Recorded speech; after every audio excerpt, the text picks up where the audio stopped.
tuguha ikaze ku muryango radio ahangaha niho umenyera amakuru atandukanye abagezweho mu bice bitandukanye by'isi yose ndetse n'ibyegeranyo bitandukanye. Nje nitwa Bizimana Desire.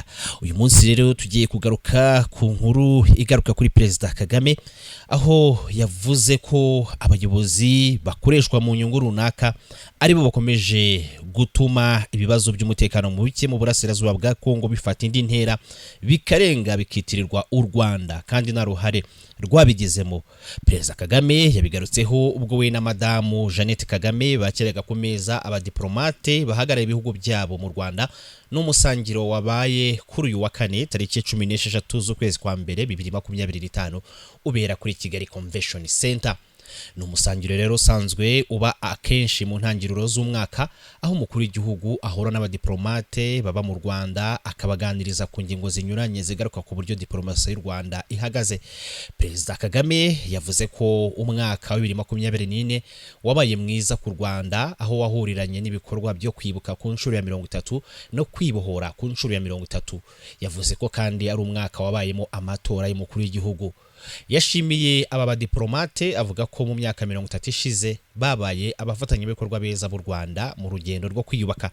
Yagize ati twungukiye muri ubu bufatanye bwashyigikiye u Rwanda kugira ngo tubashe gukomeza gutera imbere muri uru rugendo rw'iterambere twiyemeje mu myaka 30 ishize.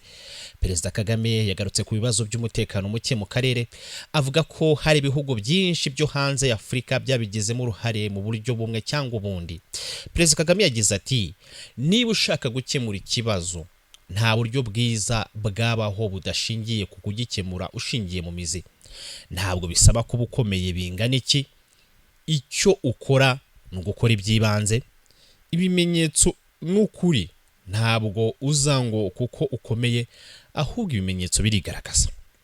Perezida Kagame yavuze ko ashize imyaka irenga 30 muri Repubulika ya Demokarasi ya Kongo hari ingabo za Loni zishinzwe kugarura amahoro, ariko ko bitumvikana ukuntu nta musaruro ziratanga ngo zikore inshingano zazo, aho yavuze ko kuba zigihari bigaragaza ko ikibazo kitarakemuka.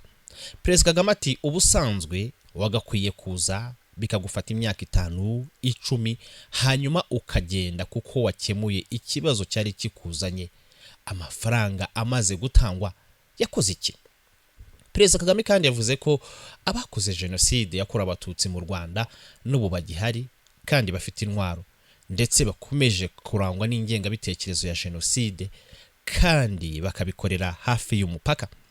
Perezida Kagame ati abakoze jenoside baracyahari, bafite intwaro, baracyarangwa n'ingenga bitekerezo ya jenoside mu nyengero zacu mu burasirazuba bwa Kongo, bashyigikiwe na guverinoma, bashyigikiwe n'abayobozi ba kiriya gihugu, umuryango mpuzamahanga urebera kandi uhora uvuga indangagaciro, inyungu wohereje ingabo za Loni muri Kongo kugira ngo ukemure kiriya kibazo cyaturutse hano cy'abajenosideri n'ingenga bitekerezo ubwayo. Umukuru w'igihugu yavuze ko bitumvikana ukuntu abantu bemera ko u Rwanda rwagiye muri Kongo kwikubira ubutaka bwayo, avuga ko ababyemera batyo birengagiza byinshi. Yahereye aho avuga ku bayobozi bamwe barangwa n'intege nke mu miyoborere yabo. Perezida Kagame yagize ati ni ijambo rikomeye ngiye gusubiramo. Yavuze ati abayobozi iyo mbabonye ndabamenya, niyo mbonye ibicucu ndabimenya.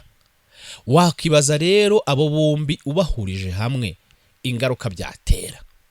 Niba uri umuyobozi ukaba n'igicucu n'amahano, biba bibi kurushaho iyo abantu bafite ubuyobozi mu biganza byabo bahisemo ko bazakoreshwa n'ibicucu ku nyungu runaka. N'amagambo Perezida Kagame akomeye yakoresheje yararimo kubwira abadiplomate yari yakiriye ku musangiro. Perezida Kagame kandi ntago yagarukiye aho. Yavuze ko yakunze kugirana ibiganiro bitandukanye n'abayobozi b'ibihugu bya Afrika, ndetse ko kimwe mu byo baganiriye kenshi harimo ko mu gihe badahaye agaciro ibyo bakora nta muntu n'umwe uzabaha agaciro bo ubwabo. Perezida Kagame yabivuze agira ati nta muntu uzaduha agaciro kandi tuzahora iteka turi hano, uyu munsi ejo turi hariya, abantu badukoresha ibyo bashaka.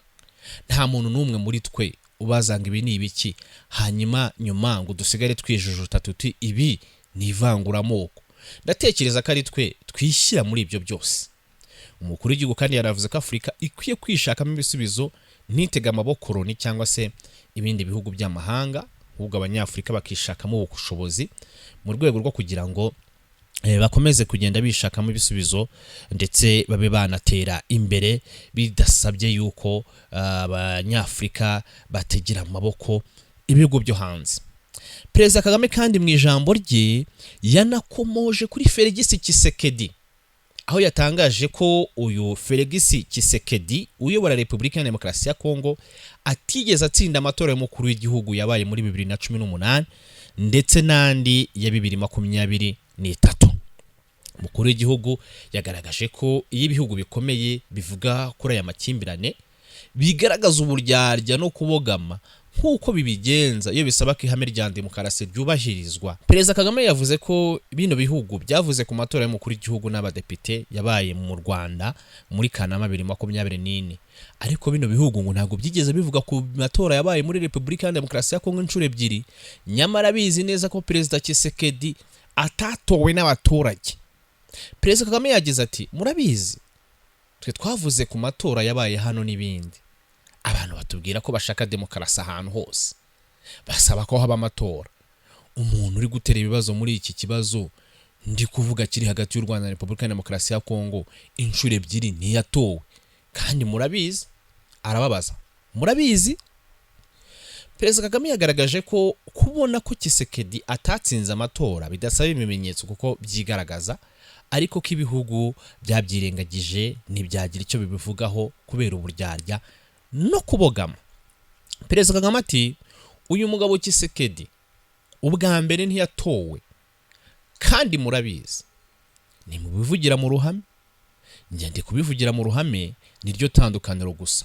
Murabizi. Ubwa kabiri nta cyabaye, kandi murabizi. Ni izihe ndangagaciro mutubwira ko mukubitira abantu ku bandi ntimumenye icyo gukora? Umukuru w'igihugu yabwiye bano badiplomate ko bamwe muri bo bahagarariye ibihugu biteza ibibazo, ariko ko nta kundi babigenza kiretse gutanga amakuru bashinzwe gutanga ahabanye n'ukuri bazi. Ati ndabizi ko mwebwe ndi kubibwira murengana, bamwe muri mwe muhagarariye ibihugu biteza ibibazo byinshi. Ntabwo nshaka kuvuga byinshi, ariko ndabizi ko mubyumva kandi mutanga amakuru mukwiye gutanga. Perezida Kagame yatangaje ko iki kibazo cy'umutekano mu karere k'ibiyaga bigari ari we kigiraho ingaruka nyinshi hamwe n'abanyarwanda, bityo kadashobora kwicara mu gihe azi ko kugikemura ari byo byamufasha. Ati n'ubuzima n'urupfu kuri njyewe n'abantu banjye. Kuri mwebwe mwahamagara mugatanga amabwiriza mu gihe mukina umupira w'amaguru, tennis cyangwa golfe biboroheye. Kuri njyewe rero n'ubuzima n'urupfu. Kagame rero yasabye amahanga kumva u Rwanda n'abanyarwanda aho kubogamira ku ruhande rumwe, agaragaza ko amahanga adakwiye kubafata nk'uko bari bameze mu myaka 50 ishize ubwo batari bakamenye ubwenge bwo gukemura ibibazo byabo. Perezida Kagame mu by'ukuri iri jambo yavuze ubwo yakiraga abantu ba diplomate muri Kigali Convention Center, ugiye kuri sesengura neza ni jambo ryibanze cyane ku mutekano wo muri kano karere, by'umwihariko ku ntambara irimo kubera muri Repubulika Iharanira Demokarasi ya Kongo. Hari aho Perezida Kagame yageze ashimangira ko nta muntu ushobora gusubiza u Rwanda mu mateka ya jenoside yakorewe abatutsi mu mwaka w'1994, kabone niyo byaba bisaba ko ruhanagurwa ku ikarita y'isi. Perezida Kagame birumvikana agaruka kuri no ngingo, birumvikana yashakaga no kugaruka ku kibazo cy'umutekano muke mu burasirazuba bwa Repubulika ya Demokarasi ya Kongo ko yakomeje kugenda abigarukaho. Yagaragaje ko ikibazo kiri mu burasirazuba bwa Kongo cyo kuvangura abavuga ikinyarwanda gifite imizi mu mateka y'ubukoloni yaranze Afurika. Ati muzi impamvu aba bantu bavuga ikinyarwanda bari mu burasirazuba bwa Kongo? Iki kibazo kiri no muri Uganda, mu majyepfo ashyira uburengerazuba. Hari akarere kose gafite abaturage benshi bavuga ikinyarwanda. Iyo mvuga bavuga ikinyarwanda ntabwo ari ukukivuga gusa, aba ni abantu bafite abo bafitanye isano.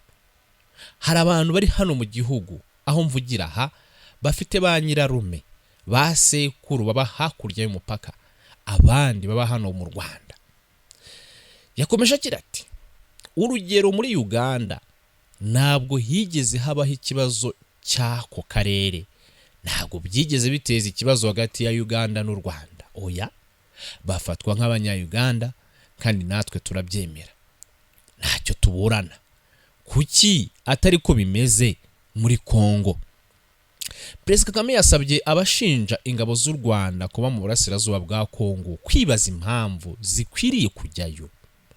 Ati niba utekereza ko u Rwanda ruri mu burasirazuba bwa Kongo guteza ibibazo, ese ushobora kwigora ugafata umwanya ukibaza impamvu u Rwanda rushobora kujya kurwana mu burasirazuba bwa Kongo kubera iki? Ukwiriye gusubiza icyo kibazo, kuko wenda hari aho kizakugeza ku bintu ukwiriye gukemura aho kubyihunza. Perezida Kagame yashimangiye ko amateka ashaririye ya jenoside u Rwanda rwanyuzemo rudashobora kuyasubiramo ukundi. Yagize ati gukomeza gusohora amatangazo no gutera ubwoba, reka mbabwire ibyo bintu twabinyuzemo, twishyuye ikiguzi cyo hejuru gishoboka mu buzima bwacu, iyi jenoside. Yakomeje avuga ko nta gishobora gusubiza u Rwanda muri jenoside, kabone niyo byaba bisaba ko ruhanagurwa ku ikarita y'isi. Ati dushobora gushyira mu bibazo no kubabazwa mu buryo bwose bushoboka, ariko ntabwo tuzigera dusubira kongera kwishyura icyo kiguzi. Hano yashaka gukomoza kuri jenoside yakorewe Abatutsi. Perezida Kagame ati twishyuye mu myaka 30 ishize, nitwitaye ku mbaraga uwo muntu yaba afite. Wenda bizageraho uwo muntu atsimbarara kuri ibyo, wenda ubwo buzaba ari uburyo bwo guhanagura u Rwanda ku ikarita. Jenoside yakorewe Abatutsi mu mwaka w'1994 rero n'amateka ashaririye u Rwanda rwanyuzemo, ariko afite imizi ku rwango rwabibwe kuva mu gihe cy'abakoloni. Ni jenoside yakorewe Abatutsi rero yahagaritswe mu kwezi kwa karindwi hari mu mwaka w'1994 n'ingabo zahoze ari za RPA. Nyuma yo kuba muri iyo jenoside haragiye ubuzima bw'abantu barenga miliyoni y'Abatutsi biciwe muri ino jenoside yakorewe Abatutsi mu mwaka w'1994. U Rwanda rwo ruvuga ko nyuma ya jenoside rwahisemo inzira y'iterambere ndetse n'ubumwe n'ubwiyunge mu rwego rwo kugira ngo rukomeze kwiyubaka. Muri rusange rero nibyo ngibyo Perezida Kagame yagiye agarukaho ubwo yakiraga bano bayobozi batandukanye b'abadiplomate. Nvikana ko message nyine yabahaga yari message yo kugira ngo bayitware nyine ku bihugu byabo, kuko bari abambasaderi nyine abari nk'aba president bo hanze y'ibihugu byabo baba bahagarariye inyungu zabo mu mahanga. Ubwo rero birumvikana ijambo ryo kongera kugira ngo Perezida Kagame yongera agaruke ku bijyanye n'uburyo Rwanda rumeze n'uburyo rurimo kwitwara muri kino gihe, ariko akomoza cyane ku ntambara iri mu burasirazuba bwa Kongo. Ni intambara rero u Rwanda rudahwema kugenda rushinjwa yuko ari rwo rufasha umutwe wa M23. N'umutwe rero urimo kurwana muri Repubulika Demokarasi ya Kongo, uvuga ko urimo guharanira uburenganzira bwawo, cyane cyane bakavuga ko abakongomani bavuga ikinyarwanda mu bwoko bw'Abatutsi barimo kwicwa cyane, ndetse bakasanga ko nta bundi buryo bwo kubihagarika usibye kwegura intwaro bakarwana bagaharanira uburenganzira bwabo.